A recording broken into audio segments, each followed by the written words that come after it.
rencontrer. C'est la première fois que j'ai ce plaisir. Mais oui. Je ne sais pas si tu as fait d'autres expositions, d'autres salons Slim. Vous y étiez? Oui, l'année dernière. L'année dernière, bien, d'accord. Cette fois-ci, hop, vedette.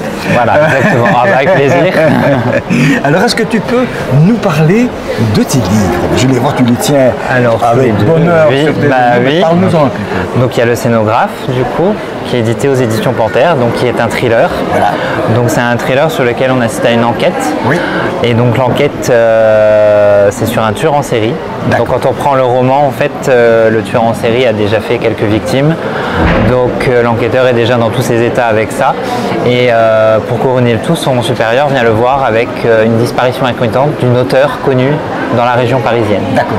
Donc du coup, l'enquêteur se retrouve avec une nouvelle enquête sur les bras et il va vite s'apercevoir en fait que les deux enquêtes sont liées.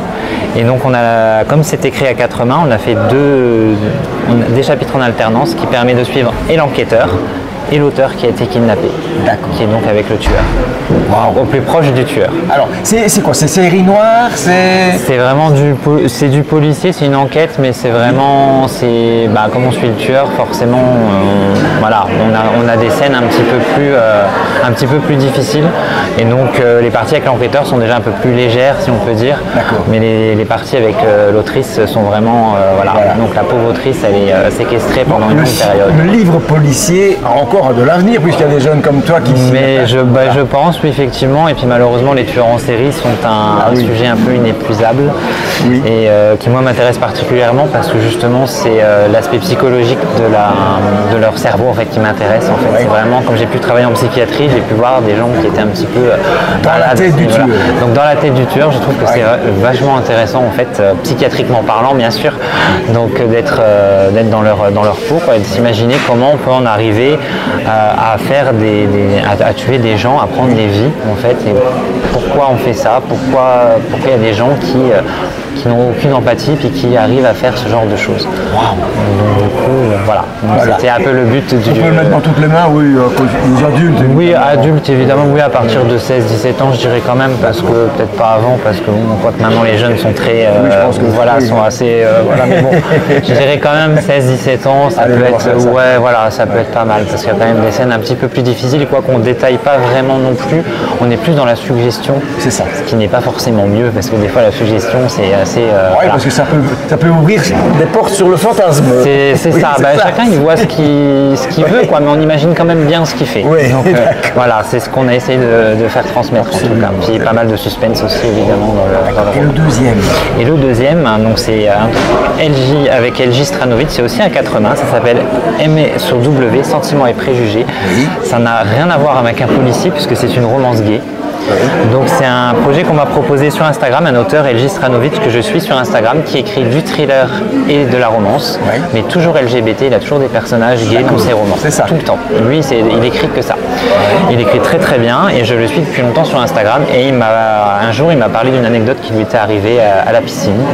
Il me parle de cette anecdote et puis on se dit ça ferait un bon sujet d'histoire.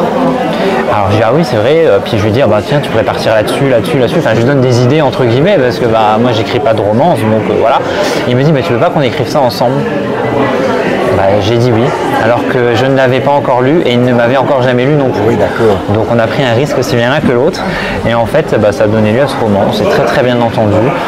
Ça devait être une nouvelle au départ et on en a fait un roman quand même parce qu'on avait tellement d'idées en fait que voilà. Donc ça se passe effectivement la scène de départ dans une piscine où on rencontre Maxence qui est un coureur invétéré et qui veut séduire un autre homme qu'il rencontre à la piscine et qui va se retrouver face à un mur pour la première fois de sa vie. Voilà. Et ça commence comme ça. Et après, effectivement, on les retrouve, ils se retrouvent l'un l'autre forcément. Voilà, donc c'est du slow burn, donc ça avance tout doucement la romance. Et on a voulu mettre un peu notre patte aussi dans le roman, donc en parlant de mon métier, de son métier en fait. Moi, je suis dans le médical, donc on a pris un peu des choses dans le médical, et lui, il est dans le juridique. Donc il y a aussi des choses dans son univers.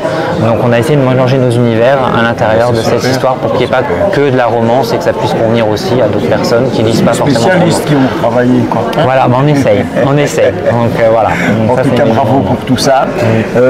Merci, merci beaucoup. Bienvenue chez City Lighting Vie Belgique. Avec plaisir pour la première fois moi en Belgique. Bah oui, parce que moi je suis en France. Donc oui, mais voilà. Comme ça fait rien, monsieur, on regarde quand même. Bah oui, j'espère quand même. J'espère quand même parce que je viens régulièrement en Belgique pour promouvoir le roman. Donc je suis ravi. On va te suivre. Il n'y a pas de souci. Où que tu sois. Bah, avec plaisir. Merci beaucoup. Merci beaucoup. Ça marche, merci.